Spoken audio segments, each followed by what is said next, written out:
Welcome everybody to the 2-Man Power Trip, the Black Man Starting a Nerd Lifestyle. I'm Nicholas, Mr. Go With The Flow. And I'm the man with the plan, Maurice. And we're back with another edition of the Blerd By Nature Podcast. What's up, co-host? What's good, bro? What's good? Yup. We're looking at a good weekend ahead. For me, alright, so stepping into our first segment, Vibe Guys. Looking at this past weekend. Past weekend was pretty chill. Work has me now that I'm kind of, I guess, fully acclimated back after the vacation and stuff like that. Work has me fully ingrained with my new / old supervisor. So they took me away from my other supervisor, even though I'm still, like, my office is still by everybody else. I'm now sided with a new supervisor who was my first supervisor when I first got there. So they kind of removed me from, like, all the extra activities except for, like, under, like, emergency situations. I've been training other people to do, like, different stuff and the old stuff that I used to do in money and stuff like that. But other than that, I'm back to doing, like, my regular stuff of just authorizations and dental. That kind of leaves me, and then I'm kind of emergency just in case, and I'm talking about, like, emergency. Okay, legit emergencies. Okay. Yeah, so that leaves me with that on the work end, and then that was honestly, that's kind of it. When it came to weekend pull up and work, that was kind of it for the most part with that. Okay, this weekend I don't think I did nothing. See? Nothing I can recall anyway. Well, that's gonna be different this coming weekend. Yeah, because that's what work is very busy right now because they keep breaking things and they got a whole bunch of projects going on. So I got a whole bunch of stuff I need to test. Is the summertime usually about like around the busy region for y'all? No, it's not. Usually that's the winter. Oh well, it sounds like people more smashing shit in the summer now. Yeah, I'm like, this is unusual. Usually this is okay time. But man, it's so much stuff going on. Niggas getting rowdy, enjoying their summer out the stuff. Yep, so it's just so much going on. I got so much hardware I'm testing and stuff I'm trying to fix and make work right. Yep. So yeah, so much stuff I have here in this place. It's a mess. Oh man. This is one day at a time, and then as always we talk about this, but Fridays is right around the corner right there. Half days once about 12 hit you, peace. I'm so happy because my coworker's been out the last 2 days, so it's just been me. So yes, I can't wait for Friday. Facts. That breather gonna hit, and then this weekend you can catch your boys at Blerd By Nature out there at the Brooklyn Comic Con out here. Yeah, this first one for me, so this should be interesting. Yeah, it's been a while since we've been on the promenade for a con in general, so we're gonna be back out here. Definitely should be fun. That definitely should be fun. Yeah, I'm excited to see how that is because it grew from I went to the very first one, so it definitely grew from there. Even like last year when stuff was kind of shaky, like I saw everybody pop out. So hopefully people are still popping out this time for sure. Yeah, so I'm interested to see how this is. Yeah. So yeah, man, I'm looking forward to it. Actually, back with another adventure for that shit. Yes. More adventures, the better. Exactly right. It combos in between the bullshit. Yes, definitely does. So we got them maneuvers for the weekend, and then whatever other shenanigans come up with us, we'll see what's going down. Shenanigans, yeah. Facts. All right, so switch over to off the cuff. I just have this one came to me over what had happened sometime during the week that I'm gonna talk more on with Reboot News. Okay. But what's your thoughts on finality after a long project? Like in the thoughts of working on something for like so long, ideally about like something that's been worked on for about 10 or 20 years. Finally announcing its finality. Well, everything has an end. Well, most things should. I'll say that.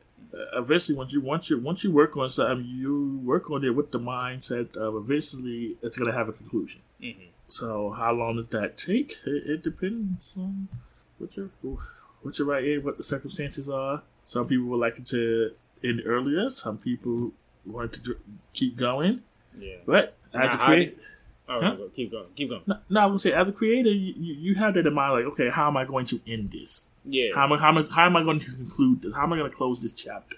That was one of my questions that I was going to say, because with finality on stuff that comes a long while, where people are on your, journey and stuff like that, how do you think it feels, even though sometimes people have in mind where they want to take their story or take their thing going all the way towards the end, but then the journey changes it up along the ways, and you feel like you have to add more and more, do stuff along the ways.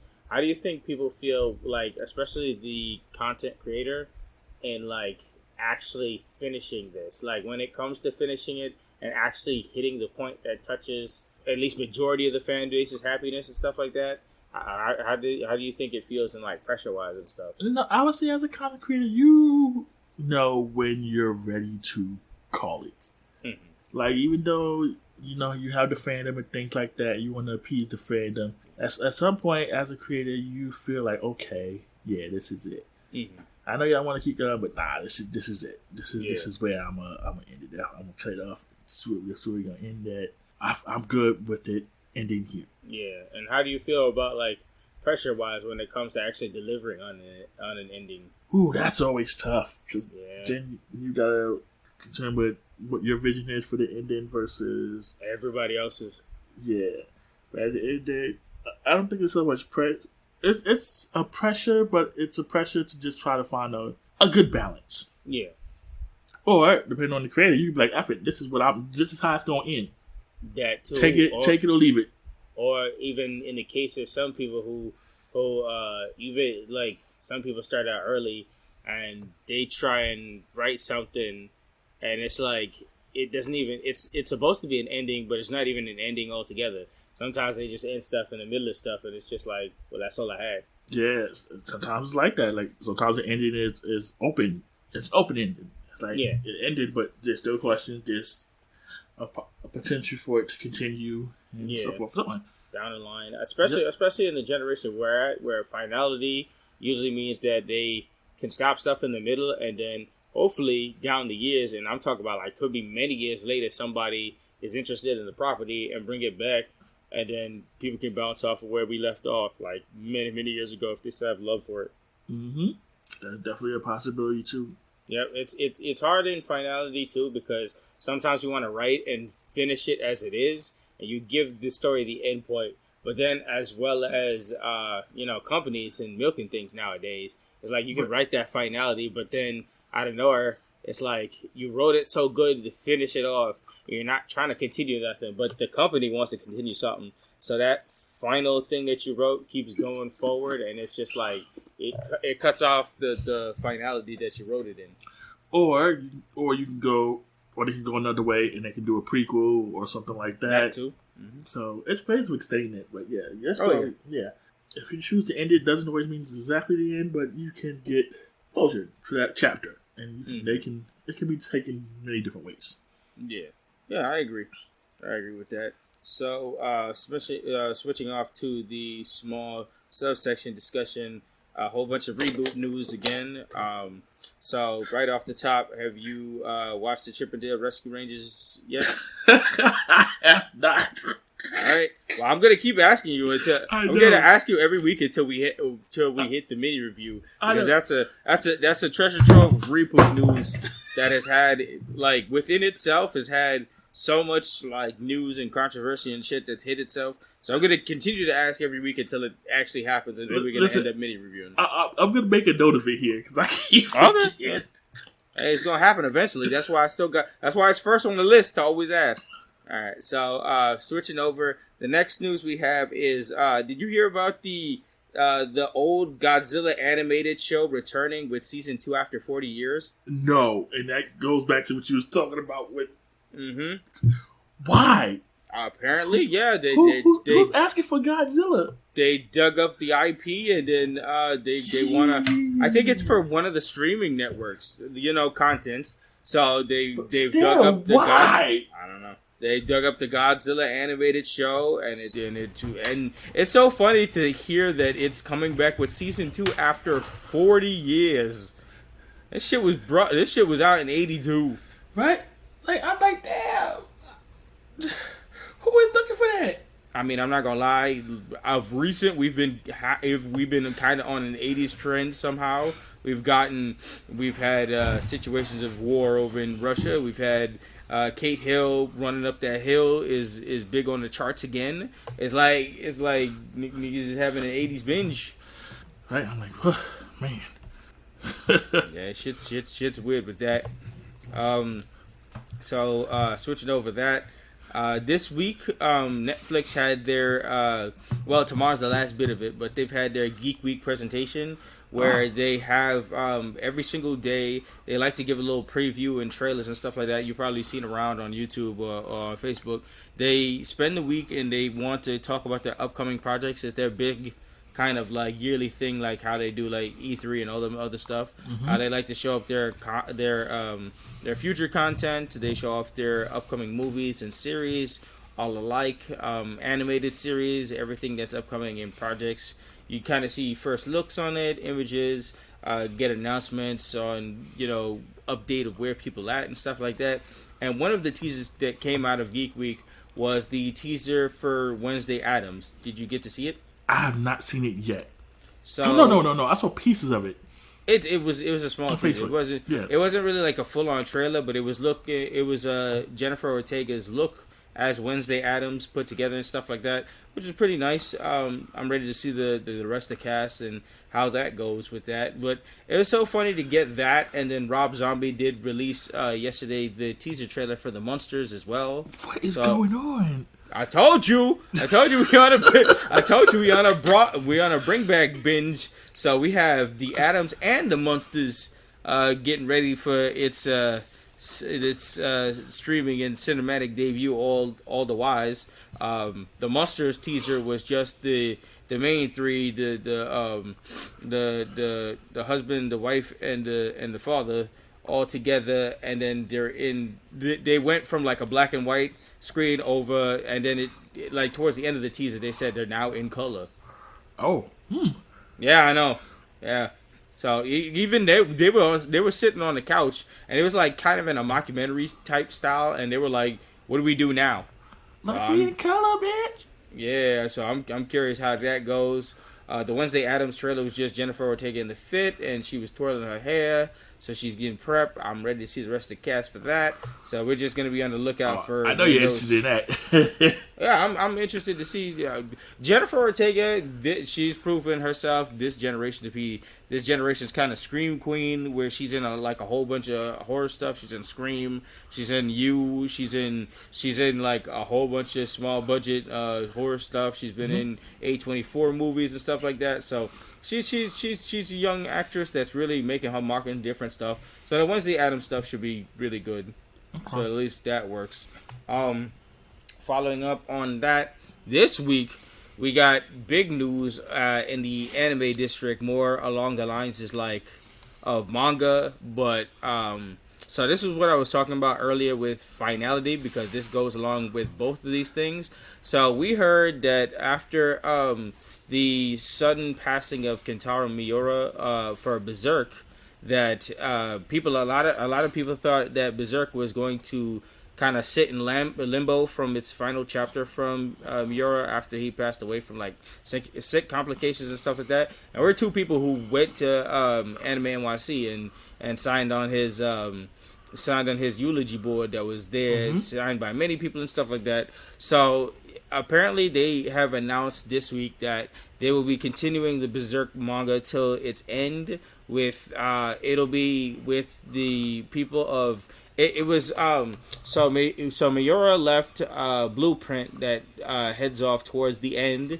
They're being head off by his closest confidant and his friend that he spoke to all the time, and his team that worked close by him. So those are the people who are working on the revival of kind of Berserk towards its end. So, I mean, a lot of people have been talking about the double-edged sword of that, I even though these are the closest people to him, this is not exactly Miura, and Miura has been like heavily involved. Like these are the mind babies and work of him. So I just wanted to kind of I wanted to pick your brain on what do you think about this idea that they're moving forward to actually giving a finish towards Berserk. Oof. Let's see. This is kind of in area. Yeah. I guess it would depend on if he gave the blessing to say, "Hey, I want you guys to finish it." I mean, he left a blueprint, so he knew that I guess his sickness was taking him, and he wanted to make sure the team had the idea, and this is his personal team, and this is headed off by his like closest friend that he talked to about it. So I'm pretty sure like he would have given him the detail, but it's kind of a hard thing, especially like compared to the next story that I'm gonna give, because it's like once again the finality we were talking about, especially the finality when it's at risk of the loss of the head creator and the person who really put behind this, and then another person's doing the art. And Miura has been doing this beautiful, amazing art, like compared to everything for so long that once this new art comes out, it's gonna be in comparison. It's gonna be like a whole bunch of back and forth, especially if even though he left blueprints, you have to fill in the blanks, and with that leaves a lot of leeway. Yeah, so I guess it would come down to if those were his wishes, then fulfill his wish. Yep. And fans want fans. I mean, as much as we could be left in limbo, Berserk was one of those that was left in hiatus forever, where people was wondering if it was possible to even continue going forward and stuff like that. But then once we got that opportunity open, and then Miura was suddenly taken away from us again, it's like the fandom is kind of on that hook that it's like, all right, we kind of do want to finish this and see how this goes as well. Yeah. So in the case of this, yeah. If that was the wish to finish it, finish it. Yeah. And at this point, if he left blueprints, then obviously he wanted something to be completed. Yep. My only argument with that is, go forward with completing it and stuff like that. But the issue with blueprints to me is always the fill-in parts is always a little janky, because what's going on in the Dragon Ball Super manga has been a whole bunch of controversy with a whole bunch of information, a hearsay, he said, and this like Toriyama has left Torio Tabo, who's doing the manga, like he's supervising over it, and he leaves some notes and stuff like that, but Torio Tabo is filling in the middle gaps and all the informations and stuff like that, and a lot of stuff that's been given information on, it's kind of coincide and have been like kind of hurting like lore in Dragon Ball just in general. So it's like it's a double-edged sword when you give blueprints and have people fill in some information, and then even when you have the person by your side and like ask them for advice and supervising, you could still like miss on the full-on heart of like said project. No, there are some things that are up for interpretation, so yeah that's always a case with anything. So yeah, that's up to the person that's taking over to say, hey, okay, where was this going? What are we doing? What is the end goal? How are we going to close this out? What's current lore and things like that. So it's stuff they have to look into as someone is taking over to see where things are and what you're planning to do. How is that going to affect what's already here, for good or for bad? Just gotta look into it. Yeah, I hear that out. And then likewise, as we got this information, this was back to back on the same day, but we also got the information that One Piece, after this chapter, Oda's going to be taking a month-long hiatus so he can charge his juices up, because he's about to step into, now after all these years, One Piece is finally stepping into its final arc, final saga. Nobody knows exactly the clarification on what's coming up, but One Piece is finally hitting its finality moment.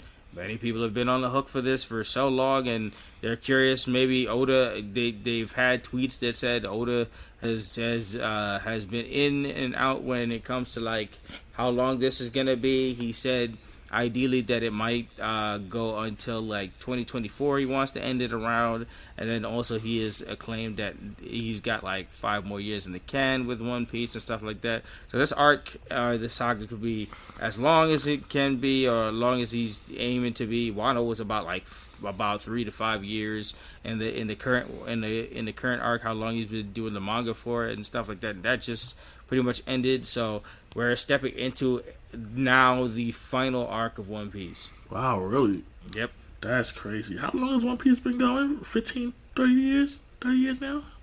Yeah, about 20, around 20 to 30. Wow. Yep. Yeah, but a lot of people never thought they'd see the words final when it come to One Piece, that's for sure. Right? And we're that lucky generation that's like right at the cusp. Somebody's parents started One Piece. Somebody's parents started watching One Piece. Yeah, 100%. And their kids is probably watching it now. That's 100%. Whew, man. And then the crazy part is the anime is like not too far behind. So I wouldn't like if the manga is like if he does get around to finishing it around in 2024 where he was alluding to, then I would say about 2025, 2026, the anime is done. Yeah. Like in full content. Yeah, for real. That's a wild thing. I know. The thought of One Piece being taken off the board for a company that like Shonen Jump sounds like something scary. Cause that's your go-to hitter. Yeah. Like that, like if somebody in the back ain't the back of that screaming like prequel or sequel or something following off. I mean, like that sound like taking away your cash cow. I know they got a bunch of shit, but Shonen Jump has been on the like hook for canceling a lot of new manga before they get actually hot because they don't start heavy and a lot of people don't pick up after that. So like losing your cash cow is like losing your biggest security blanket. So that's kind of a situation with that itself. Yeah, well, they're gonna have to prepare themselves. Cause they better. They got a couple years off the docket. Yep. Whew. I know. Here in finality, like I heard he was taking a month off and then he was trying to charge his juices for something. But then when I saw final, I even chuckled to myself thinking, shit, nah, it ain't time yet. We not living in that generation. And then when they blew up all over the news, I was like, oh shit, this is actually quite real. Yep. So unlike Berserk, we still have Oda still here to write out his ending vision. So like this is a comparison of finality to two beloved projects here. Yeah, that's the way it goes. Everything has a beginning, everything has an end. So let's see we get there. Yep. Heard that. And my last bit of reboot news. So we just got the announcement after, I think it was a gaming Summerfest today that was going on. We finally got the announcement you and I have been waiting for since about like last year when they announced it and good shit. But the Teenage Mutant Ninja Turtles Shredder Revenge game is finally dropping next week, June 16th. And next Thursday, we dropping the game. It's gonna hit all kinds of platforms, but we eyeballing that Switch. It's already looking like a good month for the Switch because tomorrow we got Strikers coming out for the Switch, and now next week I got the money docket right back in the pan so we can head off this Shredder's Revenge.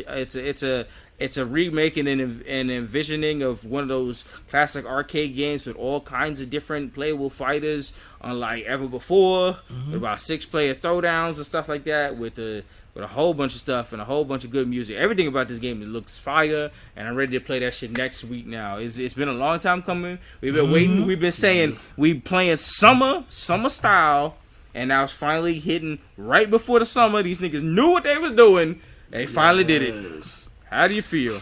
Finally! I know, right? Finally, where TMT has come to the Switch. Right? Got my Switch ready. I know.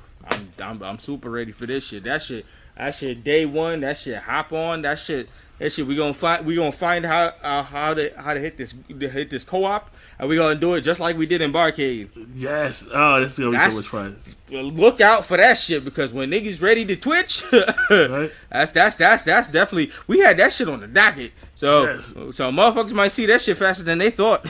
Right? Oh man, this is gonna be fun. Yeah, that's gonna be a summer playthrough for sure. So catch us on that shit constantly.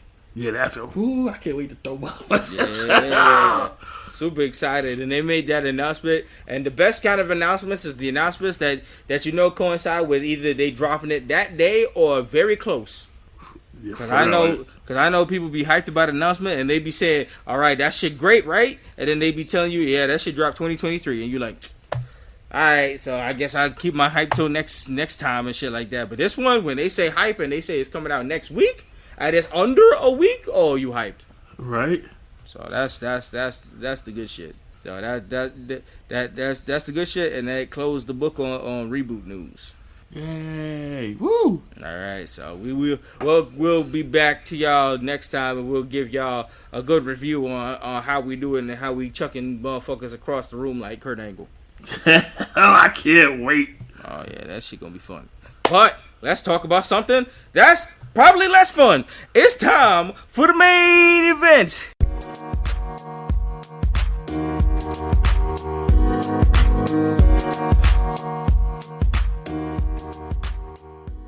No. Yeah,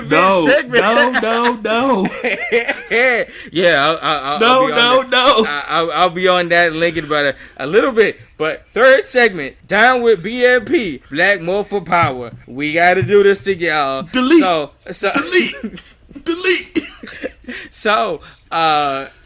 So we checked over the weekend, and unlike the last time we came on here, we told you guys that we were going to do Turbo episode 1 to 2. To my co-host chagrin, we looked into it further, and we have to do Turbo. So this is going to be a special. So this is going to be a funny special. So this is going to be Turbo episode 1 through 3. We usually don't do 3 episodes, but this one we have to do because it coincides with, I mean, you're going to hear it anyway. The bullshit is starting, y'all. The bullshit is starting already. So moving off into the notes, because I don't. Do you have any fast facts about this? I've got nothing. Okay, so I'll take over on that. History. This is an American TV series off of a Japanese TV series. This is season 5 of the Power Rangers, season 20 for Super Sentai, known as Car Ranger. Preface from the movie. This is done under Saban and Toei Company, 20th Century Fox. This ran from April to November of 1997 with 45 episodes. To my co-host chagrin, it's 45 episodes too long. But between Zeo and Space, yes, featured the infamous Child Ranger and JDF's last run as a Ranger for a while. This is basically conjured up as Rangers, gain a new car-themed power to take on new foes and armies different from the last and same intentions. As usual. So, you ready to shift into Turbo? I guess. Yep, shift into Turbo, part 1. Co-host, the mic is yours. The rant station is yours.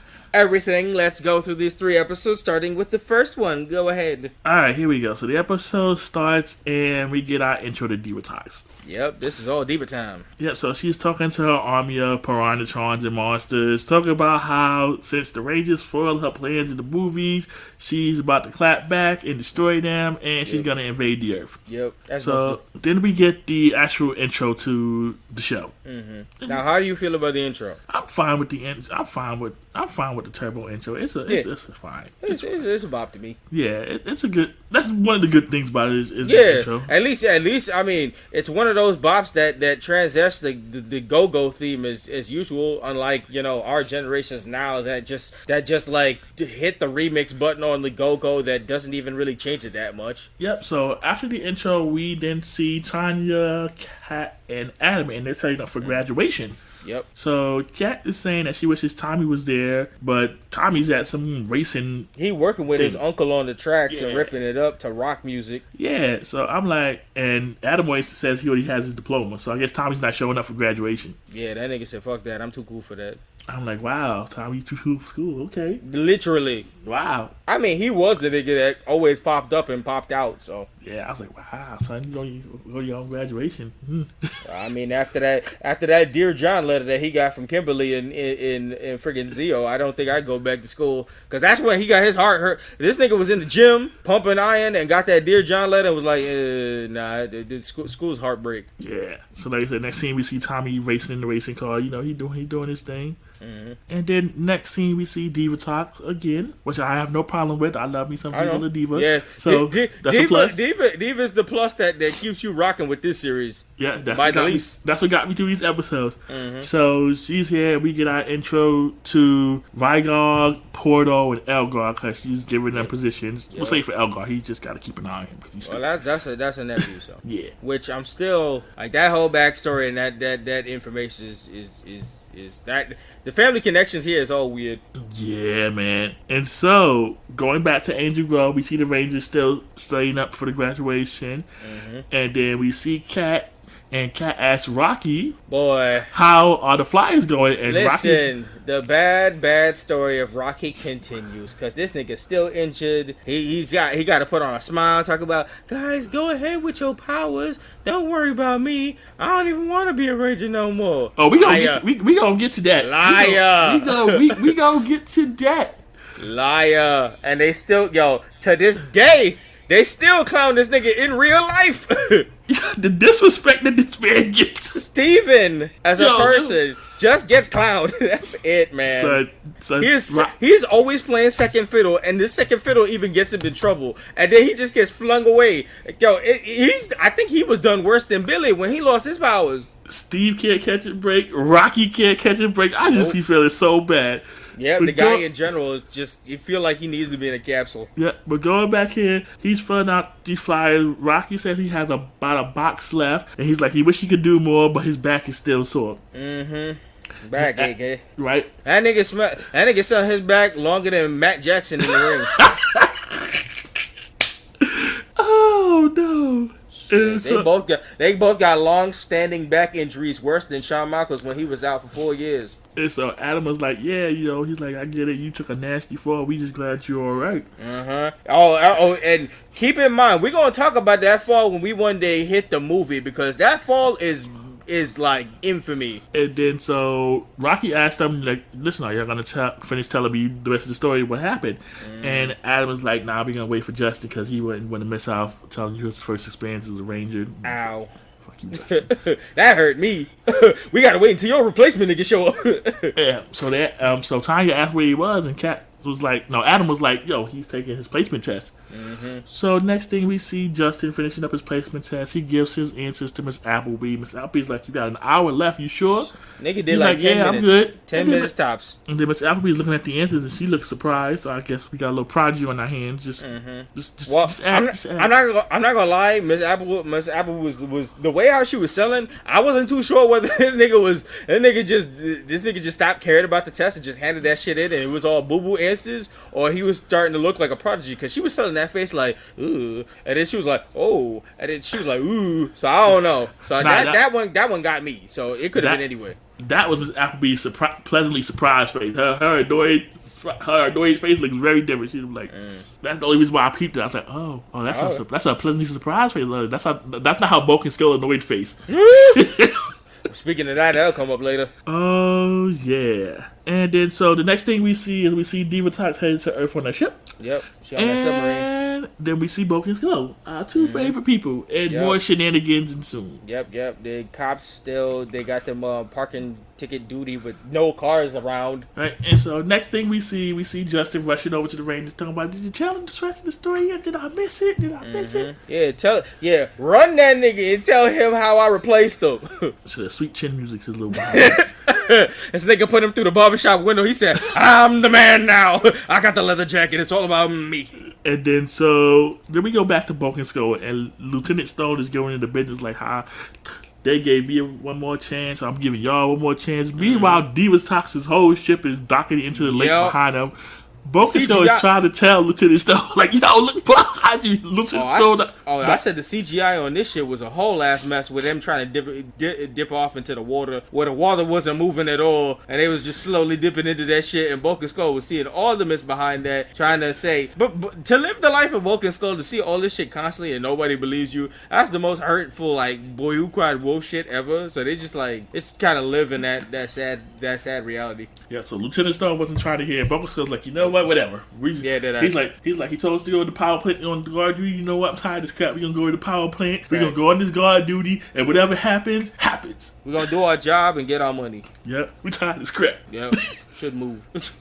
And so next we see Diva Talks again. More Viva la Diva. Oh no, this episode felt more like the origins of villains than it does with the heroes. The heroes are already like going through their usual shit. This shit was setting up villains. And so we see Diva Talks, she got this little bomb here, and her goal is to blow. She basically said, since y'all effed up my wedding, I'm gonna F up y'all graduation. How about that? Tit for tat.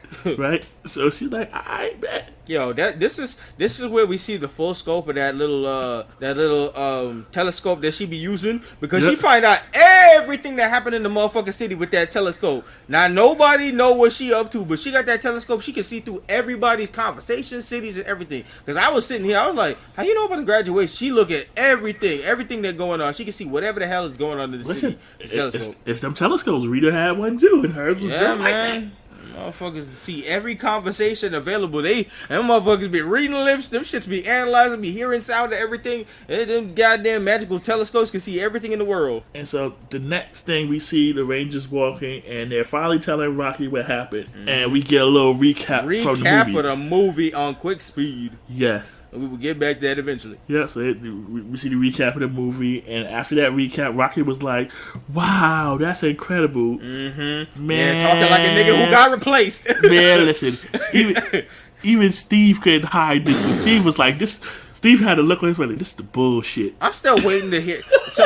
I'm still waiting to hear the shoot all interview, and I wish that's the only reason why I wish Steve could be in the anniversary for the Mighty Morphin, so he could talk his shit, talk about, yo, how y'all niggas really replaced me at Turbo like that. Y'all had me feeling like Boo Boo the Fool. I couldn't get a suit, no nothing. I had to make the worst back injury ever and sell that shit, acting like I was all Gucci while y'all was wearing a suit. Y'all handed my suit off to this fucking child. Like, what's good? What's good? Man, What's good? What's good? Gave me this one earring and this foofy ass haircut. Broke my back. Took the damn child. Took my placement test. Took everything about me, and now I gotta think like I got other life goals. Like I ain't fighting monsters since day one.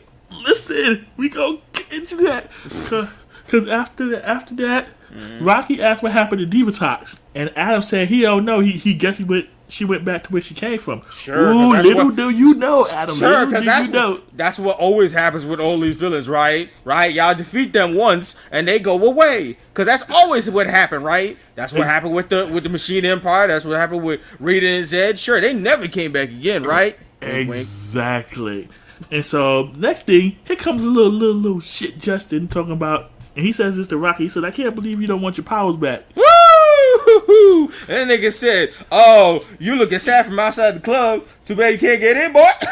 And then Rocky says, he's got a lot of stuff to do with his karate school, and the powers are in good hand. Meanwhile, Steve is like, I ought to choke you up like Austin St. John did Jason David Frank in the movie. Nigga said, yo, listen, I know you gonna be fighting some of them bad guys and shit or whatnot, but like, listen, you were already fighting it though, so you already know I can give you the hands right now. Don't worry. Cut the cameras. I'm gonna choke this nigga real quick. That's what. That's all that shit. Probably behind the scenes, Steve was probably pressing him, and that's why the actor for Justin is doing MMA nowadays, because he had to fight. He had to fight all his life. Nah, go ahead and put the suit on. Go ahead and get big. Yes, I can smack you around. Go ahead and get big. My suit, my size, stole everything from me. The whole damn wand. Yo, how the hell we don't get a Wanda meme out of this? You stole everything from me. I don't know who you are. Ooh. That's gotta be Photoshop material, man. Oh, we're gonna put that in the story eventually. I feel like that's got to be it. Oh man. Yes. Oh, that's definitely happening. Oh man. Ideas for title. You stole everything from me. So Adam tells Rocky that he'll be a Power Ranger in spirit, and as soon as he says that, yeah, Billy felt that too. Yeah, they get called off to the power chamber. Must be nice. And so next scene we see Diva Tox with a bomb, and now we know what her plan is. So her plan is to blow up the power plant during the Rangers. Love the bomb technique During the graduation, and basically had that whole thing blacked out. Diva Tox was on a real petty time, and I ain't mad at it either. Facts. You ruined my wedding. Of course. 100%. So back at the command center, we got Alpha and Zordon congratulating the Rangers on graduation. Whole cake and shit. Yep. And Casper didn't do nothing. It was all Alpha work, but he taking credit. Like, Rangers. Like, you ain't been floating there all day, bro. I'm supposed to believe you did something with this cake, bro. Oh, man. So, back at the power plant, we see Broken Skull. We also see Eltar and Porto. So Porto gives him the bomb and gives him a weapon. Like, yo, listen, somebody give you some trouble, use this. Eltar was like, yeah, I'm not going to need it. Yo, Porto's like, I'm tired of this motherfucker. Facts. Niggas already ready to crack. It's like, if you wasn't a nephew, I'd blow you up with this bomb right now. Right? So Son is over. Porto is over Eltar. Facts. You already see this team. Or Elgar, excuse me. Yeah. You already see this team got cracks. Yeah, man. And so Elgar meets up with Broken Skull. And he pulled the blicky on them. Right? The first time Broken Skull looked like they actually wanted to smoke, his son turned them into monkeys. I completely forgot about this. Yeah, so did I. Like they had it in the intro and stuff like that, and I was like, yo, no wonder Turbo had a sour taste in the people's mouth, because a lot of things, like a lot of the cast was like rolling out, man. Right, and I'm like, monkeys. I'm like, really, my G? Yeah, they traded their live action stuff to more like pullback roles, so they could do like voice acting roles. Like, damn. So at this point, the Broken Skull is trying to talk, but they monkeys, so all you hear is monkey speak. This is the horrible sounding transfer. Oh yeah, can we talk about how if you heard when they was transforming into the monkeys, the transformation sound was nasty as hell, yo. Their body was cracking and more like that shit was body horror. It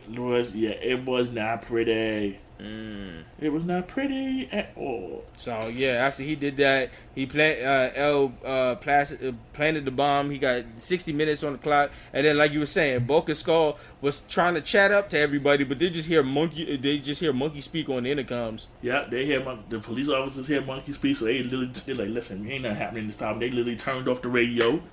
One question about how monkeys got this shit, and where did monkeys even come from Angel Grove? Y'all niggas got monkeys? Listen, like police is as laissez-faire as they always is, apparently. Oh yeah, that's Angel Grove's police for you. That's why they always got monster issues. Yep, and so the next thing you know, Alfred's on and Justin hear the same noise, and they're like, yo, what's going on? And so Justin was like, yeah, I'm gonna go check it out. Yeah, I'm gonna do that. Zordon was like, yo, Justin, ain't shit pop off.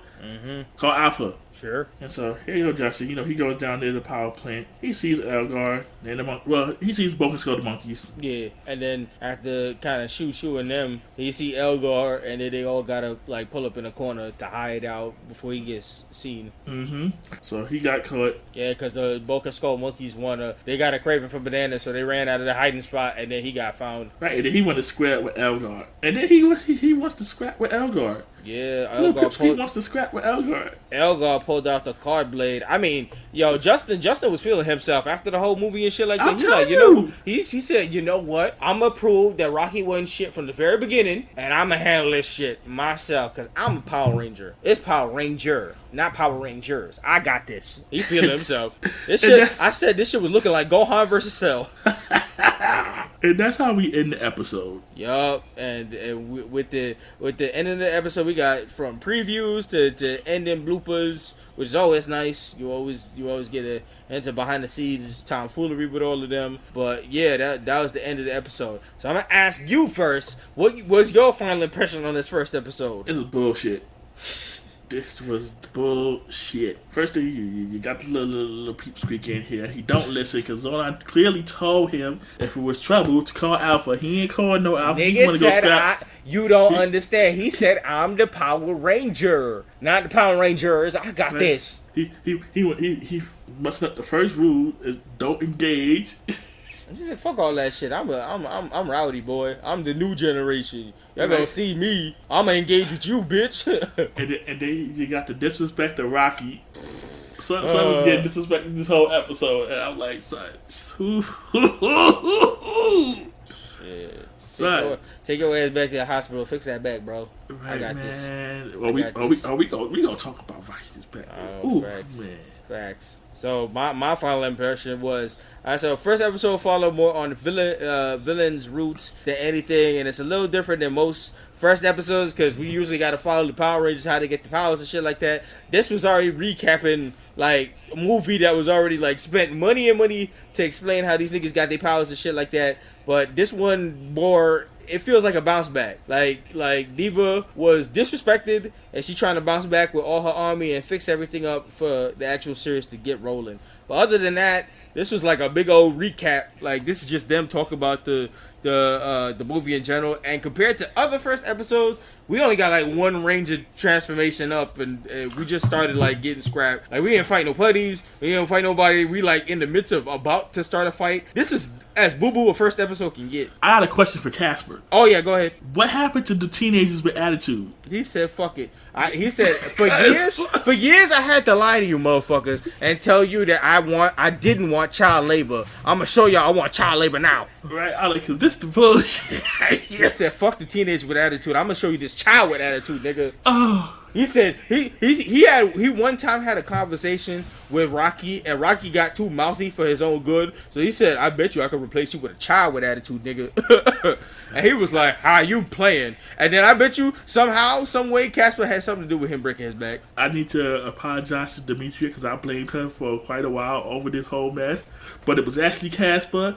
Fuck you, Casper. This is the bullshit. There you go. So, the only level of continuation I would say off of this was caused the literal cliffhanger. If you're trying to see any Power Ranger action whatsoever that you didn't already see in the fucking movie, you gotta move into the second episode. So this is what we're talking about, people. So we gotta get into Shift into Turbo Part 2. So we pick up back at the power plant. Yep, recap on recap. Well, you know, before that we got we got the intro. Yeah.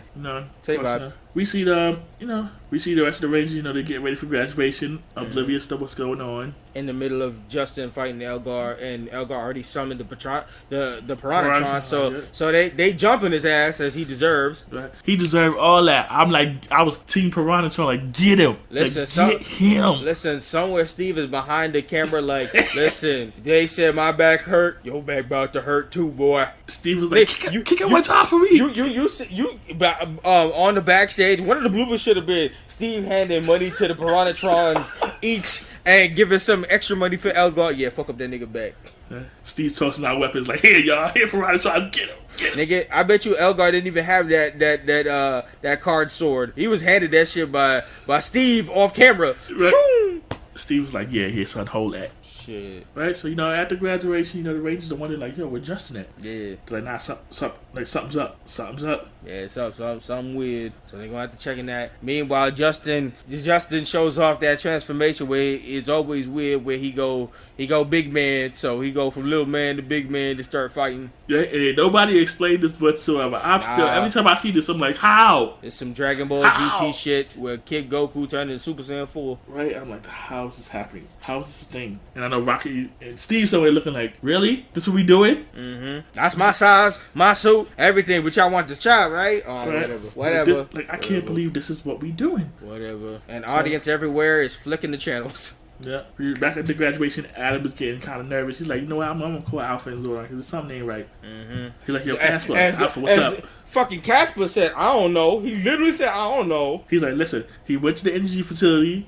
I told his punk ass if he got any problems to call Alpha. That nigga ain't do none of this. I heard nothing from him. In the meanwhile, cut to cut where we see Justin scrapping with everybody, and it's like, right. just call a nigga, bro. Just call a nigga. And Zora really said, he's like, listen, I gave this specific instructions. If there was any problems, to contact us. The philosophy of Power Rangers is always to jump a nigga, and this nigga broke in every rule in the book. This nigga said, I'm gonna engage, I'm not gonna call Alpha, and I'm gonna take on these niggas by myself. No, bro, no.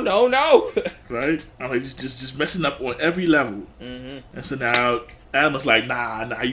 Adam was probably like, I know this fool done went and did something stupid. Oh, facts. You can sense that. He's like, he a kid. Teenagers with attitude ain't mean bullshit to kids with attitude, so you know he up to no good. Right? Like Tanya Cat's like, yeah. Zora let him go to the power plant by himself. And Diva played the trap card. She said, hold up, I see y'all niggas gonna go do something, but like, where you think you facts. Like, you're not ruining my plan, so Diva trying to intersect. Yeah, she looking at her telescope. She was like, what? Her great big telescope of everything that sees everything at all. Like, she said, nah. She said, where y'all niggas going? Hell, them niggas could have been going off to the bathroom, but because of that telescope, she probably read them words, and she was like, oh, no, these niggas heading to the plant. Right? They was about to teleport. They look up like, yeah, she said them niggas was on next, trying to jump in, and in the midst of that, we got a funny fighting scene because these niggas fighting in cap and gown. She's like, yeah, you remember me, man? You remember me? Mm-hmm. Yeah, that's what Adam reaped what he saw. He like, oh, all right, so I guess she not going there. Yeah, he's like, man, she came back. Shit. And then we got the turbo transformations where some of them was transforming, but I kept asking the question once again: where y'all cap and gown go? Listen, same way their clothes go, I guess. Their clothes make sense because they transformed into they transformation. They showed off their regular clothes and then they turned into the Rangers. This cap and gown situation was just oblong because I'm trying to imagine a cap and gown under a Ranger suit. Yeah. The way the transformations are always funny because they recycle things. Yeah, they recycle. They never transform from their current clothes. They always recycle the same old clothes that they had from the very beginning, and they transform that sequence, and then it's like anytime they're wearing anything different, especially something oblong like a cap and gown, it just gets funny in my head. Right. I would love to see the CGI for that though. Facts. Or them trying to either they took off the cap or they keep the cap on and then the cap is trying to get smushed inside of the helmet. Right. Yeah, and I'm like, when they transform, it's like, oh man. They should have gone to Sailor Moon route where they just shiny and naked. So like I said, so they transform when they take it on the Piranha Charge. They doing their thing. Yeah, they join Justin to fight while Adam holding them down. Right, so Adam's over here getting jumped by the Piranha before we see Justin said, look like you. We're gonna help Justin. They said, let's help the other nigga getting jumped and leave this nigga to get jumped. Like, y'all can't divide this effort. Yeah, and so like I was like, yeah, call Tommy though. Yeah, deadass. Y'all niggas playing around, y'all all getting smacked around. I gotta get big boss. Yo, Tommy, I know you busy, but your team getting squashed. Oh, word. All right, I'm gonna come up. Like Tommy, Tommy, some bullshit going down. You know how I go. Yep, I'm on my way. He's like, all right, Casper, I got you. He's like, he transforms. He goes to join the party. When he did his transformation, I finally got it stuck in my head. This transformation, the music in the background, that should sound specifically like Mega Man. When Tommy transformed, where he get super speed? That's what I was about. I was literally, keep that in mind for like down the line in this episode because he just speed kicked and they added while he dibs in on the commentary and shit like that. But he on super speed in his legs and shit like that. I was like, bro, I don't remember this. Yeah, I don't remember this being a thing. I was like, did this nigga get separate powers or something away from everybody else? Because if they had super speed, they could have made it to anywhere like about faster than this. But whatever. Yeah, because I was like, where the hell did that come from? I don't know, but this nigga came in and made one hell of a entrance on these niggas. Right, and D was like, get these Power Rangers, finish them off. Yeah, like, yeah, D was like, come on, D was like, I know you want to scrap, get you some too. Facts, hop up in, show them legs be working, Miss Kinky Boots. Yeah, so D was is big man because the Piranha Tron's Lord. She's like, listen, you go to the power plant. Yeah, you go help your people if it's still there. Mm-hmm. I was like, ooh, okay. Diva was like, I'll be back. It's last to me. Diva and the team dip, and then the team gets all together at the power plant, handling the rest of the Piranhatrons, and then they go out searching for wherever the hell that bomb is. While we, the audience, see that the motherfucker got 30 minutes on the clock. Mm-hmm. Exactly, man. They take out the Piranhatron, saving Justice's punk ass again. Facts. And in the midst of like them the looking, them niggas was looking around left, right, and center, off of wherever the motherfuckers at. And then they was like, yo, all right, let's cut our losses here. They sent Justin back at the command center to get the turbo navigator. And what's funny is something like Kat said, yo, Kat was like I guess that rules out Divatox going back to hold the bitches. Shit, they said that specifically looking at Adam. They said, right, exactly. Left for the dimension, huh? Like we ain't deal with none of these motherfuckers a second time before. Okay, like, wishful thinking, buddy. Wishful thinking. Apparently, this is Adam's first day on the job. Apparently, he the kid. Shit. They was like, we would have expected that answer from this little boy right here. Shit. But yo, Justin went back, and then Alpha acting mad sus hiding a black hole picture. Yeah, got him shook. And Justin said, "I remember that for later," but whatever. He got the navigator. They did some changes on that shit so it can locate the bomb, and Justin went on his way. Like Alpha was acting shady. Yeah. I remember that. Yeah, that was a Gabe moment right there where you just see that pop up in the corner. And when Justin left, he started spilling the tea. Nigga said they was acting mad strange, but they gave me the navigator though. And poor Divatox says, I'm surrounded by goofballs. Facts. And I mean, it's very true. But so they back to the Power Rangers, they use it and they find where the bomb at, which this one raised a flag on me because the bomb was placed where the main generator was. And I was like, none of y'all went around here for like about 10 minutes straight and none of y'all checked the main generator first, just in case. Here's where I would give them the benefit of that because this power facility is probably very, very big. I get that, but if they knew, like they looked at the navigator and they specifically said before they went over there, before they knew of anything, they said, "Oh, it's where the main generator is." And I'm like, okay, I get that this place is very big, but if they have a main generator that connects to everything else, that's the big spot. That definitely feels like the first spot to look. Because they all devied up and went all around the place. I was like, at least check the main generator. It makes sense to me if they went to the main generator, looked around, and it was hard to pinpoint specifically where it's at in that location. But it kind of feel like they went everywhere but the main generator first. Well, I guess I can't defend it too much. The only thing I can think of is maybe if they did not know what she planted exactly. Yeah. I mean, did she specifically say bomb at any point? I don't think so. Okay, so I'll let them slide on that, but I still say check your main generator first. I agree. I can agree with that. But a smart person would have did. But look, we dealing with. That's what I'm saying. Is it? Well, yeah. I'm gonna check it up to this and that turbo shit. Yeah. Like, look who they sent to the power plant first. So True. And see who they sent back to the to the command center first too. Exactly. So they find where the shit at, and Diva's like, oh hell no, with my telescope. And then she sent more piranhatrons in their ass to stop the Ranger, but like a minute 30 on the clock. And then Tommy found they got the bomb. They grabbed the bomb. Yep. So once again, this is my issue because Rygon pulled up with the rest of them. Everybody scrapping. They about to get the device. They grab the device and Tommy runs off. And this is where I asked, bro, where was that super speed that you just used? If you're trying to get the bomb away from shit, I know y'all got this bubble shit, but like get it out the way first. If you worried about time and shit like that, run the super speed. The super speed. Drop that shit off and come back. Y'all don't even need that bubble car thingy. You got super speed. And then Zorn, right? So Tommy's like, Zorn, like, I need help. And he's sitting in the robotic arsenal mobilizer. What the fuck? That's what I'm saying. Just cut the bullshit. It's like they forgot what he did like 5 seconds ago. Run at super speed. Drop that shit in the ocean and run back. So I'm trying to figure out what this thing is and why haven't we seen it before?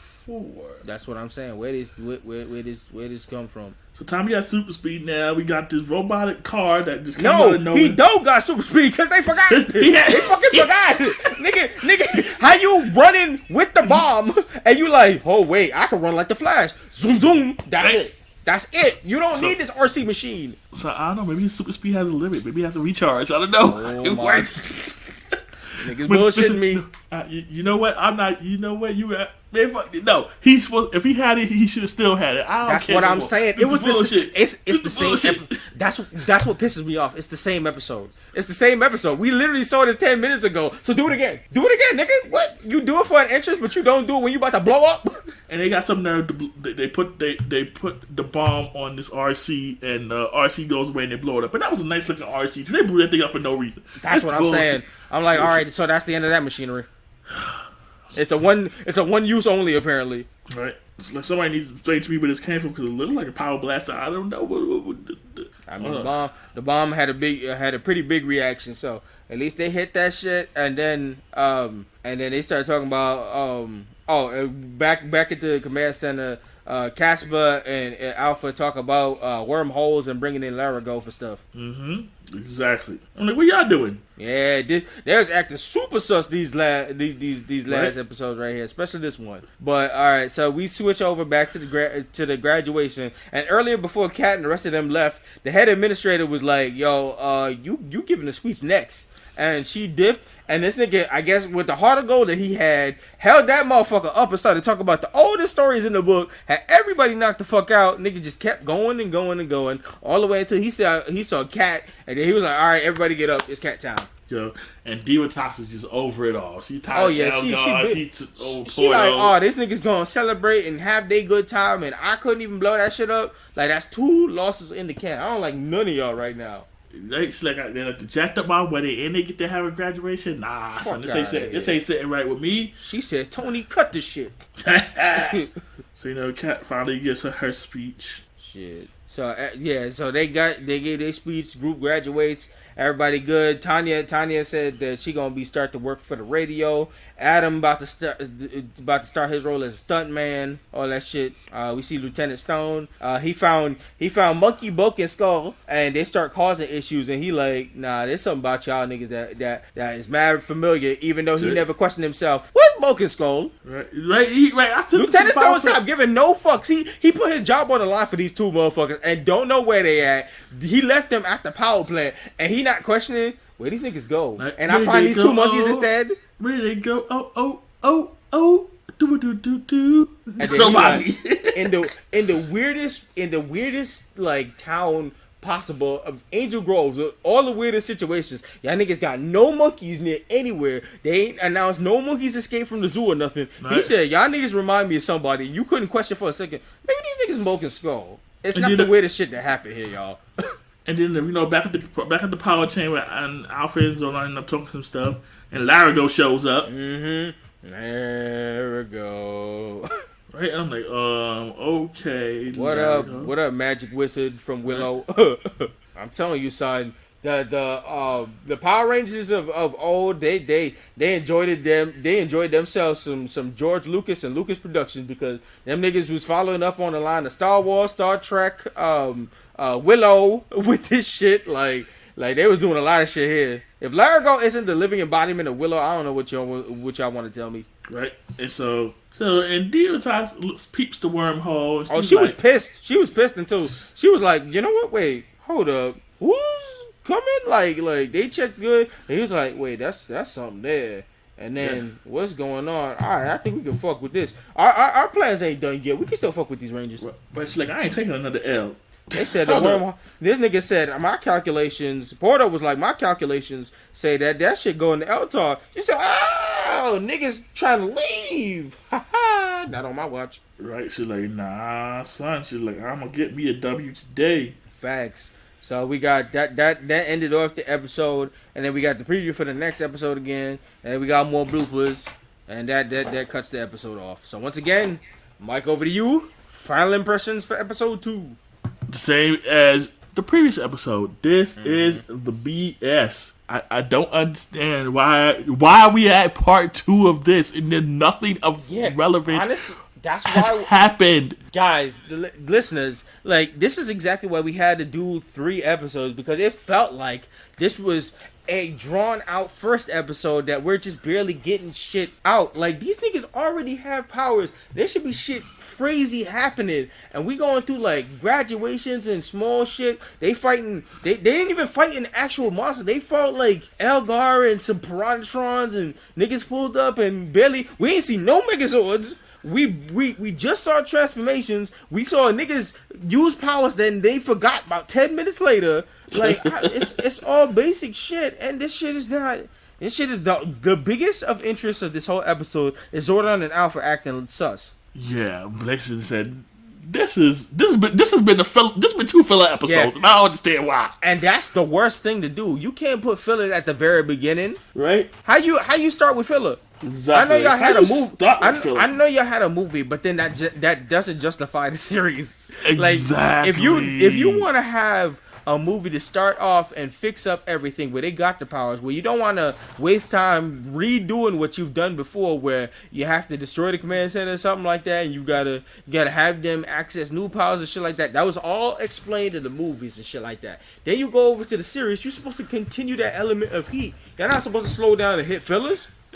Yeah, like how you go from fillers for the jump? I do not understand. That's how you already know. That's how you already know you're setting up your shit to fail. Like how you get to the fillers to the point? Like, listen, we've had 2 episodes of filler.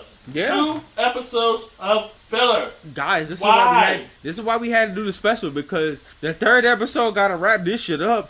Listen, Diva Talks has been saving this thing, man. Diva Talks has been saving this thing. Yeah, her petty ways of destruction. Yeah, I mean that's like I said from the first episode. I feel like the beginning of the series opened up on Diva Talks and her reflecting the loss and fixing up her empire, ready to go attack the Rangers and all that shit. That's usually time they spent fixing up the Rangers. So they give a villain time to go fix up all they shit to begin all they shit and start angling in. So it felt like the villains began this shit. So obviously it's on Diva's back. Diva the one breaking her back because she carrying the show. Yeah, she really fuck is. Fuck Steve's, fuck Rocky, and the real back pain is Diva, because she gotta pick up the show, put it on her back, and then she gotta pick up the slack for all her lackeys. That's why I'm like, Viva la Diva, baby, Viva la Diva. And on that note, shifting to Turbo Part 3. I can't believe we're still here. Yep, recap. So we get a recap of the first 2 episodes. Like, why? Mm-hmm. It was nothing of importance that happened here. Nah, it really wasn't. This was the worst reason for recap ever. They're filler episodes. You can just keep going. So we see Tommy racing again. He racing in the same line and to different rock music this time. And he like, yo, I don't care about what y'all celebrate. I'm going back to the track. Right, exactly. I don't fuck with y'all no more like I used to. And then, we see Kat and Tanya and Adam, and Kat, of course, is asking, she's wondering how Tommy's doing his racing. Yeah, Kat about to be a part of the student teacher as well. She explained what she doing at the graduation. And then we see Mr. Cap, and he informs us that Justin is now a freshman at Angel Grove High. Yeah, his test score came in. He a little genius. And then the shit that had me crying was they announced that he was part of Angel Grove High, and all of these niggas is supposed to be just his friends and shit like that. Tanya gave the weakest ass congrats I ever heard. Like, them niggas was not happy at all. They graduated. They don't got to deal with this shit, but they was like, yeah. I was like, the look on Kat's face was priceless. I was like, okay, I guess these niggas ain't your friends. They're like, nah, we was just babysitting. Yeah, I could believe that. Son, yo. I could see their backstage interviews and stuff like that talk about this made no sense, but they was trying to do something different, so we just went with it. Right, and then we get the intro, of course. Always good stuff. Yep. Opening, same vibes. So we. You know what's funny? They've shown the Zords in 3 episodes so far. That's what I'm saying. That's what I'm fucking saying, bro. At this point, you get irritated. Usually, most niggas' attention span already flew out the window. Like, bro, we barely saw the Rangers. Then the second episode, we didn't see the Rangers, but we ain't seen no Zord. We gotta wait 3 episodes to see Megazords or anything of any kind. Like, damn, nigga, y'all really. Well, they told you to be in the intro. They was like, no.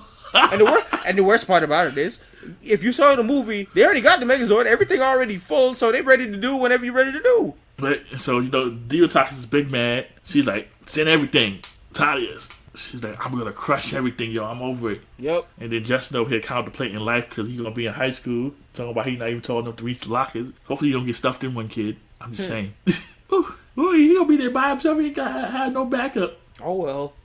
Nigga wanted to be a child with ass. I just realized they all wait. So they all graduated. So how this gonna work? What if you at your job and 2 months ago I come up to do like, hold up. Nigga said, I gotta take my break. What you mean? Smoke break? Yeah, I'm gonna go find the smoke break. Right? I'm like, hold up. Niggas gonna get fired from a lot of jobs. That's all I know. I'm saying. So, the communicators go off and the Rangers head to the power chamber. Mm-hmm. And they see Larigo. They was like, Larigo. Like, why you here, son? Yeah, bro. How the family? Everybody good? You didn't have to come out that far for graduation. Larigo looking around like, graduate? What? Nigga, I ain't here for you. He's like, nah. He's like, family good. He's like, baby big. I'm chilling. Yeah, everybody big, everybody yada yada. All right, so hold on. So you ready to go or what? Because I don't want to. Small talk ain't my shit. I'm ready to go. I don't like these niggas. Yo, when Tanya said that, Largo was like, Largo's eyes went around the room like nigga said, I'm here for you. Zordon said I was supposed to take this nigga back to something. I didn't even want to see y'all again. Right. Real talk. And so I'm over here crying and like, Largo, like, I remember when y'all told me to run and I got stubby legs. And so Zordon is telling them, yo, Largo is here to give me my freedom. And Zordon sounded like a slave that just got his freedom papers. And nigga said, Largo finally came. He's like, I'm finally get out of the tube, y'all. Largo said, yo, Largo came. He broke the chains. I'm ready to go home. No more tube. No more dealing with you niggas. I'm out. Fuck out of here. I'm getting my arms and my legs back. I'm going to Elgar. Everything happened for a reason. I'm leaving y'all niggas behind, so fuck y'all. Yep, he's like, y'all done graduated. I'm good with this. I'm about to be out. Shit, you graduated. I graduated from the tube. I'm ready to go. Yep, so next thing you know, we're back on the submarine, and we see Porto. Porto breathing mad heavy. Yeah, that nigga was running around. Cause Diva said, yo, you got to figure out a way to close the wormhole. I'm gonna beat your ass. Cause Diva looked in there and she was like, wait, no, not that hole. No. Someone's coming through that wormhole and I don't like it. So you got to figure a way to close that shit now, Porto. Right? He's like, your name is Porto. You better close the portal. Yeah. He's like, he was like, someone came through. Diva was like, who? And she's like, nah. Porto was like, nah, you need to see this for yourself. Not that hoe. Not that hoe. She was like, her mood changed real fast. She's like, yo, Elgar, keep the Rangers busy. She's like, yo, Porter, we got to find a way to close this wormhole. It's like, nah, I'm getting that dude back. I'm about to have my wedding again, son. Nah, it's about to be Turbo Movie Part 2, son. Gay hoe. She's like, I'm not missing this opportunity. Nah, fuck out of here.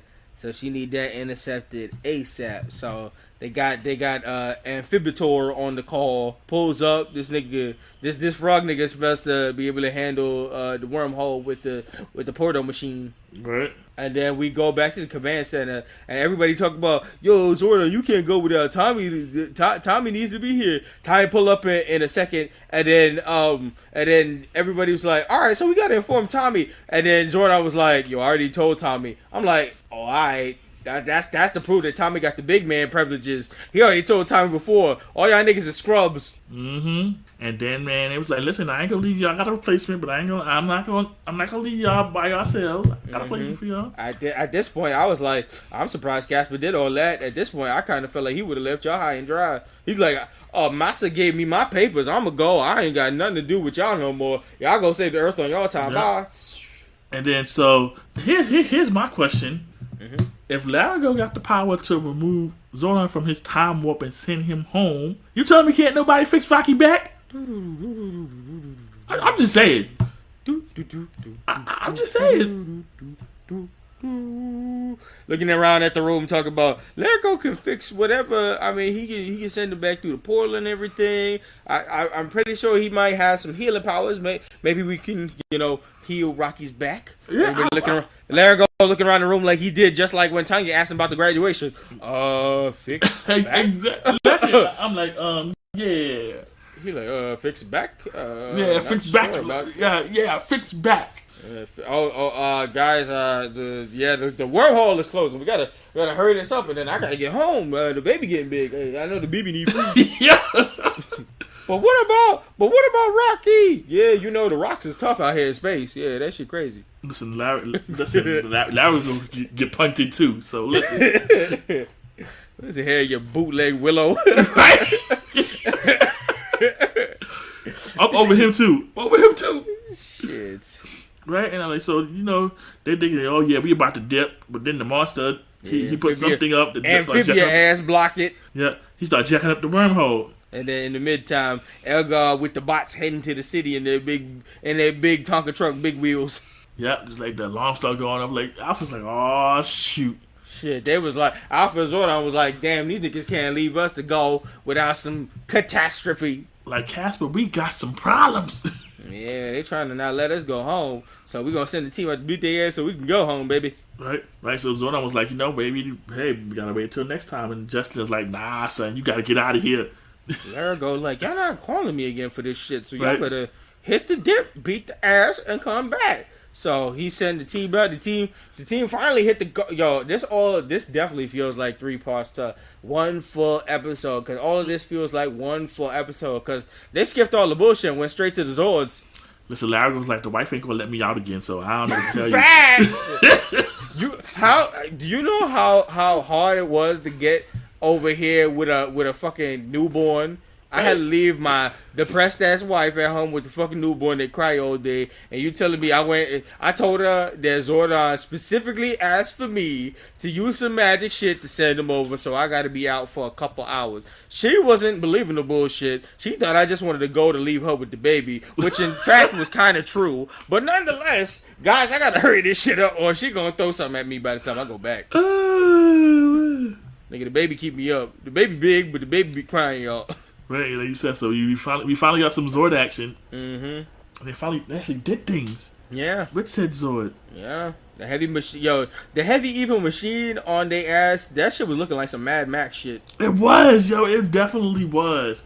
Cat had to figure out her. Alright, so Cat's machine got me extra confused, her power, but like the shit was about to get smashed in by 2 robots, and then she split in half. To now, like, where does the cockpit work in this shit? Like, what side of this shit was she on for this shit to split in half? I'm assuming the way it looked.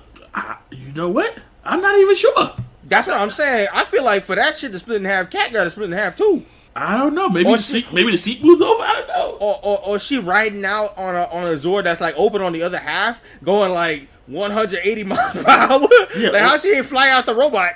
I don't know. Like that seatbelt working overtime. She should have been out there hanging out the robot like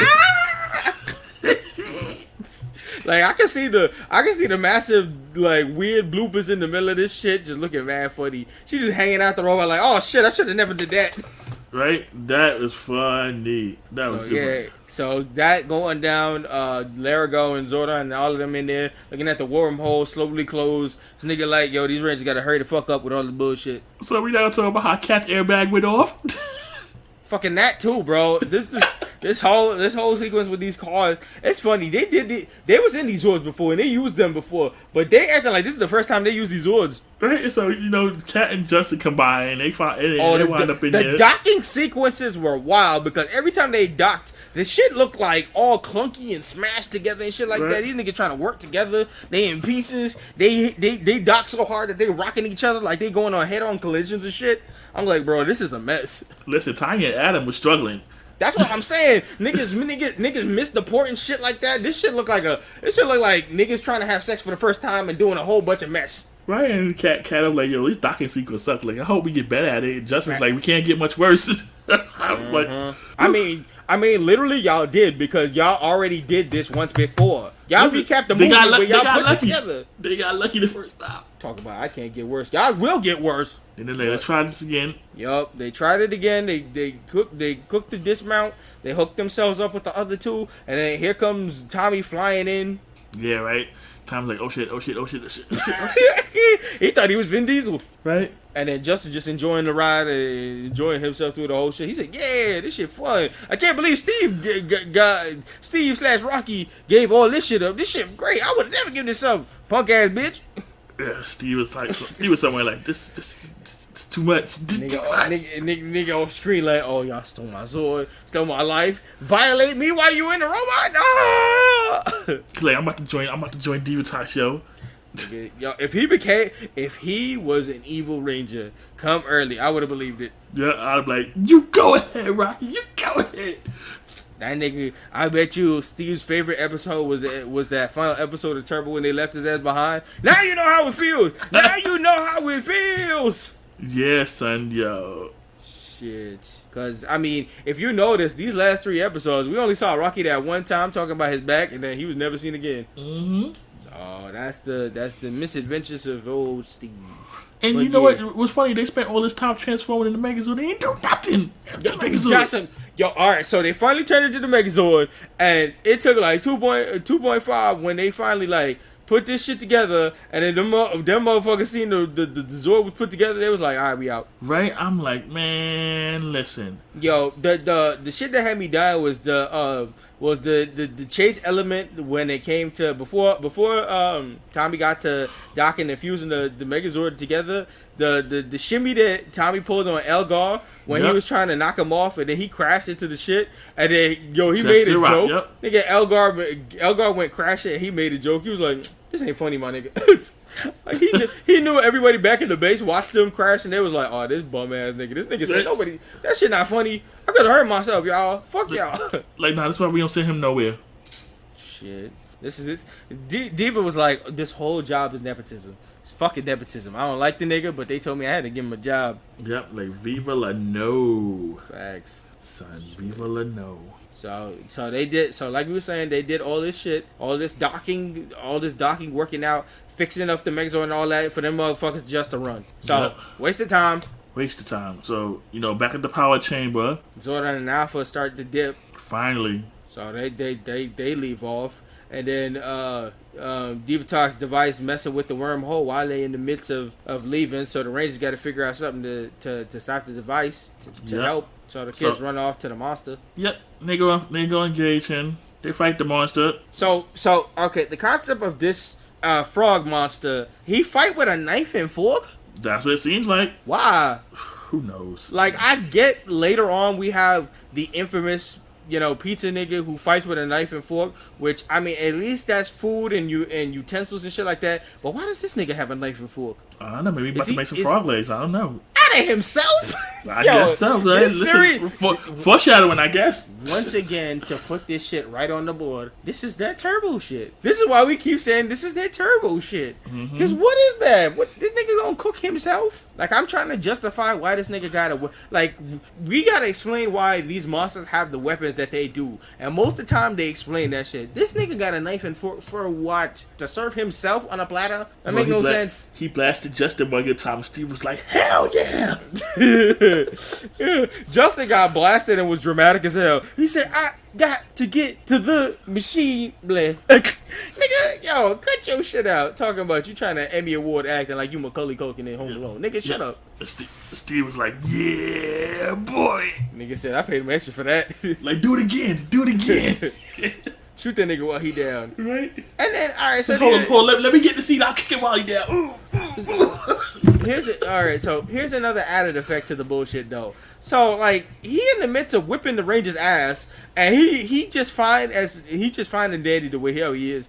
Divatox readies a torpedo and shoots it at him. CGI is a total mess for these torpedoes, but they shoot the torpedoes at him, and I'm like, he didn't even like lose. He's not even in the midst of losing yet. How about we wait until he starts to lose? Because if y'all make him big and the Megazord ain't got nothing to do, the next thing that happened got me OD pissed off for Diva's whole plan. Because the torpedo made old Frog extra big, so they call on the Megazord, and within the 5 seconds they call in the Megazord, they already hitting the final strike and calling it a day. And the Frog monster got destroyed. I'm like, the nigga was doing better when he was small. Listen, he literally was handling these niggas small, and y'all shot the torpedo just for the Megazord. Yo, Diva fucked up her own plan at that point. She made him big, and all the Megazord had to do was the final strike. These niggas was in the midst of getting their ass whooped. He could have even like stopped the portal for even longer. Diva, you fucked up the plan. and I hate this Megazord's finisher. Yeah, the let's spin out. Cut and call it. I'm just mad the Megazord didn't do anything. He just went straight for the final strike. This Megazord never does anything. This Megazord is so annoying. He just went for the final strike and called it a day. I'm like, come on, let me get a little personality, my nigga. Yo, some of y'all at least go for the couple strikes. These niggas was like, yo, we got time on the clock. Let's run this final strike. I'm like, bro, let's not hit the final strike already. Let's see what the other monster can do now that he big. He ain't do nothing. Nothing. I'm like, bro, y'all fucked up the bag already. Y'all could have had this string along. They could have been on the rope. They could have been struggling a little bit longer. You could have been dealing with shit, and you just had to fuck it up, man. Right? Niggas all looked at this shit, was like, oh shit, Diva handed us this win on the silver platter. Call the Megazord. Yo, for real, son. And then, we're back at the power chamber. Like, yo, Larigo, what about Rocky's back? Larigo, goodbye, Power Rangers. He like, back? You're right. I've got to return back home. Bye, Power Rangers. For real. And we even cutting for before they went into that shit. I gotta ask myself, when they destroyed the frog monster wasn't connected to the machine that they were using anyways. So my question was, why did it turn off when the frog died? We don't know if the frog was connected to the machine though. They made the machine before they asked for the amphibian frog though. Portal made the machine. We don't know what conditions Portal put into that thing. Man, I just saw that shit and I was like, the amphibian monster got destroyed and the machine turned off, and I was like, who turned off the machine? Only thing I'm thinking is because it was green, he was green. Maybe they somehow connected. All right, man. If you want to come up for reasons to defend Turbo, go ahead. I'm really not trying to. I'm trying to put logic probably where logic doesn't exist. Logic. I just saw that shit and I was like, there was no reason the machine, other than they were trying to wrap up this episode and somebody behind the scenes said wrap this shit up. They turned the machine off automatically, and I'm sitting here like, bro, that machine should. Y'all should have at least had a. There was so much delay and stress with this that pissed me off with this episode. I'm like, y'all should have been stressed that the monster was whipping y'all ass, and then they took that away from making the monster big. Then y'all should have stressed about destroying the machine. Y'all should have at least had a moment where, damn, I don't know how to turn off the machine. I got to figure out how to turn off the machine to save Zordon. And they was like, yeah, cut all that shit. Once the monster destroys, the machine turn off. I'm like, alright, y'all cutting out all the drama out of this entire episode. Yoke up, Larry, go bring your punk ass back here. You ain't swimming in nowhere. Go fix Rocky. nigga, Zordon and Alpha eventually go home. Larago was like, fix Rocky? Nah, bro. It's a rocky terrain out in the space. I gotta go now. Bye. Got something. So pop in and pop out. So the Rangers are feeling disappointed and alone.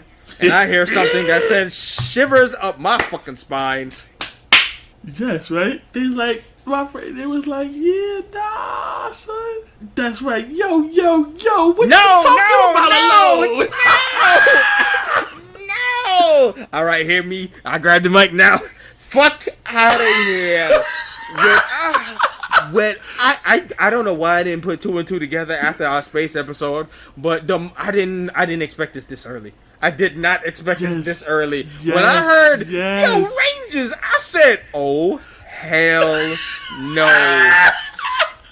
So when Alpha left, it started to all piece together it pieced together in my head, but it pieced together very slowly. When I heard yo, I was like, no, this episode got to be done now. No.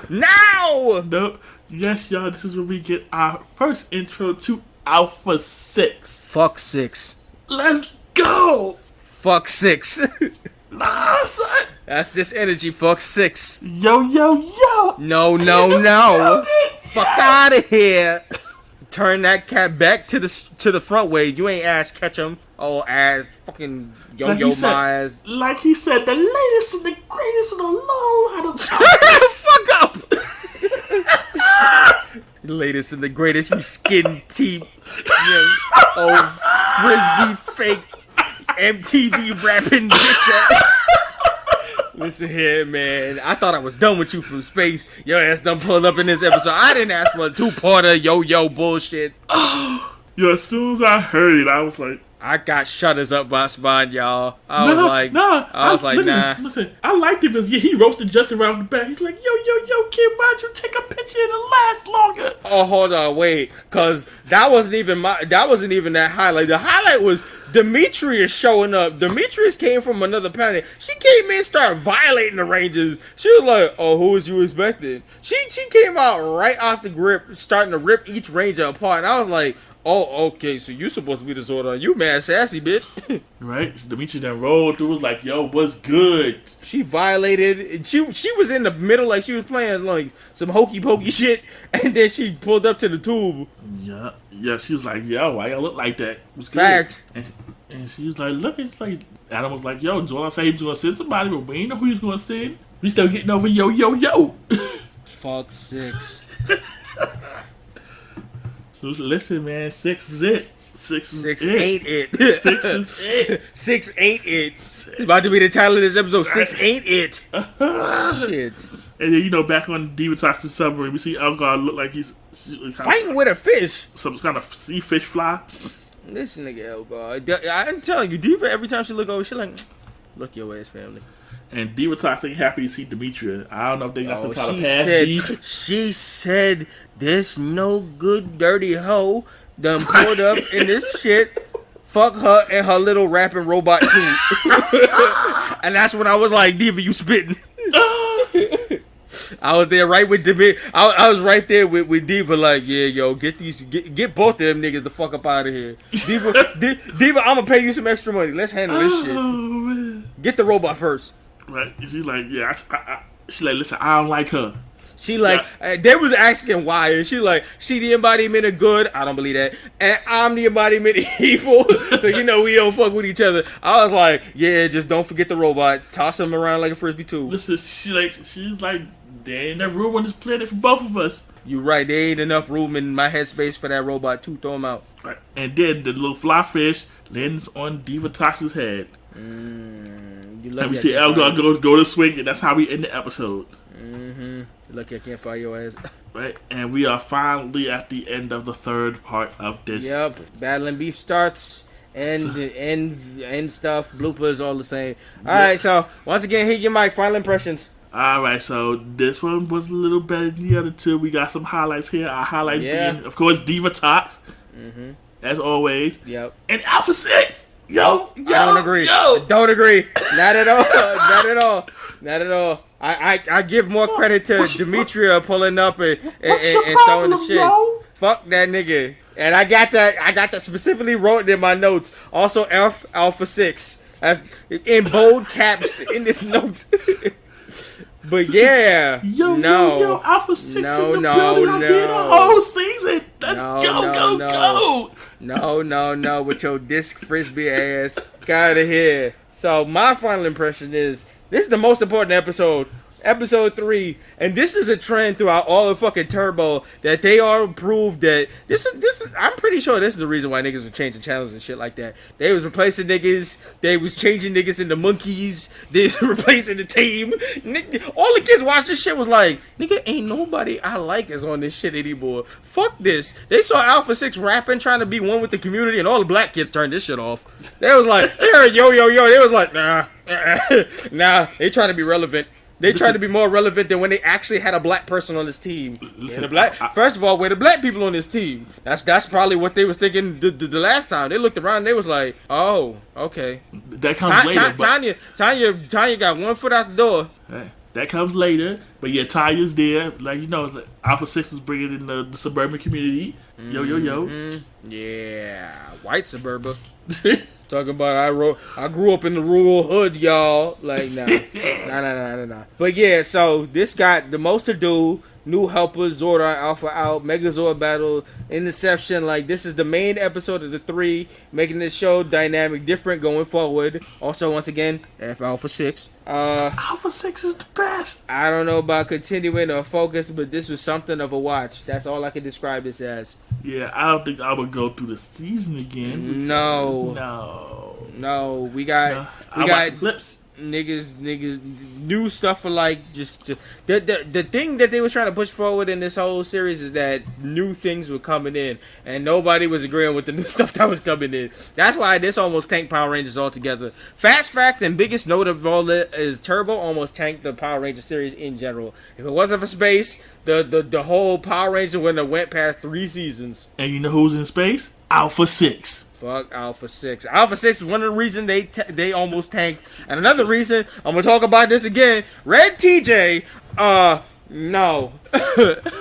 Red TJ, no. Put his ass in the back with the blue. And you want to know who really saved the series apparently? Andros. Yeah, for reasons I can see why. I mean, the first episode had him clowning the entire villain organization, so I guess that's it. Yeah. Did we not talk about them making everybody look like Boo Boo? Hell, Diva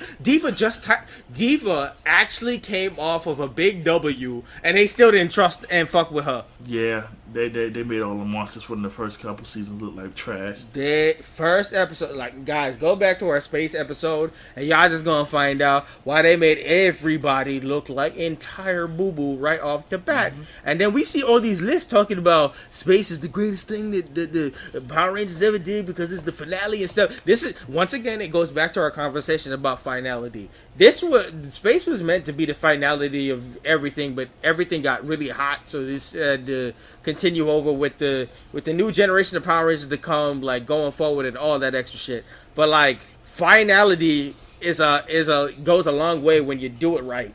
When you do the final of like the Zordon saga and niggas is up Mighty Morphin's ass for like generations, and you have a finality to the Zordon saga, the niggas is gonna love one of two things. They're gonna love really hard Mighty Morphin, or they're gonna love Space. Because it's the beginning and the end. So, of course, TJ got the Rocky treatment, so I don't know why, but that's what happened. Yeah, but they didn't, like, he got the Rocky treatment, but they didn't also, like, keep him along, like, he wasn't in Lost Galaxy as some aging protagonist talking about, guys, I really wish I could be the Green Ranger now, but I see you guys got another black guy, so y'all can handle that.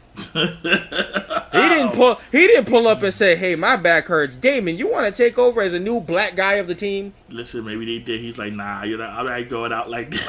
TJ read the script and he saw the writing on the wall. Oh, now y'all not about to do me like Steve. I'm leaving. Y'all gonna take me out. Y'all just take me out after Space. I'm good. Y'all already made me look like a bum when they blew up the command center. My shirt looked disheveled. I look poor. Listen, man, I got comments a while long when it comes to Turbo, TJ, Alpha 6. Like, these are my gripes. I'm like, if Larago sent him home, how did he get back in the tube? How did Casper get back in the tube? Larago said, I think my wife calling me back for dinner and shit like that. And the most important question that did not get answered, what in the blue hell happened to the Zeo powers? Guys, I think I hear my wife calling. I think the baby need to be fed. Yeah, Larago, peace out. What you said? Zeo, Turbo, Larago? Yeah, I gotta go. Bye. Yes, right. So, after that long-standing saga, we close the book once again on Turbo. That was 3 episodes. That was 3 episodes. Well, we can't tell these folk never to be open again. We're gonna have to open that shit back up for the movie. I don't know about that, man. That might go away after you know what. I'm coming back to do this motherfucking movie because we got Austin St. John content to talk about. If it's specifically for that scene, I'm pointing out that motherfucking scene. That nigga got caught up in some shit, and I know now my new commentary for this shit. Oh no! Y'all niggas not lucky we did the Turbo movie right now. Oh no! Shit. No! Yes, like yes. No! If you want the yo, there's your yo right there, nigga. But yeah, so once again, we close the book on Turbo for now. And then, so for our preview, our next review episode coming up, we're going to be back in it with a Shada Kurosaki anime review. Probably better handled than the Alpha 6 in general. Fucking trying to be down with the youth. Yeah, they tried a couple ideas to be down with the youth and wonder how that went. Alpha 6, down. Justin, down. No. No, they tried to be down with the youth and it went completely left. So yeah. Man. So we still working through our stuff that we got to fix up for guest and vault episodes to release down the line and all that other stuff. So if y'all got any comments, concerns, or anything else to come chat with us, we got an email set up where y'all can send anything to us at blerdbynature@gmail.com, Facebook and Instagram at blerdbynature, Twitter at blerdby Nature, nature spelled like that, and co-host, hit us with the YouTube. You can find us on YouTube by searching for Blerd By Nature Podcast. And look out for, the game finally dropped. And Alpha this was 6 the game. approved. Fuck out of here. This is not, if I catch Alpha 6 in this video game, I'm gonna start talking to niggas and calling them Alpha 6. But yeah, catch us. The Twitch is on hold, but we've been waiting for this game to drop forever. So be on the lookout for a motherfucking Twitch or a session where us playing this game and tussing niggas, and y'all gonna hear me talk about some yo toss. Yo toss. Yo toss. And I'm just gonna be throwing these foot soldiers like they're Alpha 6. Yo, out of here. They're gonna be smacking the screen, and I'll be like, look at Alpha flying out of that bitch. You see, Alpha 6 made such a great impression on my co-host, he can't stop talking about it. Man, 6. What did they say? They said, fuck 12, divide 2, nigga. Oh, listen, we not gonna talk about the awesomeness that was Space 12. We not. Oh, you know what? We can listen. Like I said, this is why we have all the episodes, y'all. Y'all can hear it for yourselves when we drop that shit. That is in Space 12. If y'all ever wonder where some of these Power Ranger series that we haven't seen to adjust, we have already talked about it, and we will post that shit back out because I had stuff to say about Space 12 as well. Listen, man, that was a missed opportunity. We could have had Alpha 6 and Space 12, man. You was looking for Alpha 12. That's what you was looking for. Shit. Oh, yeah. man. Well, co-host, you got any last notes before I hit the outro?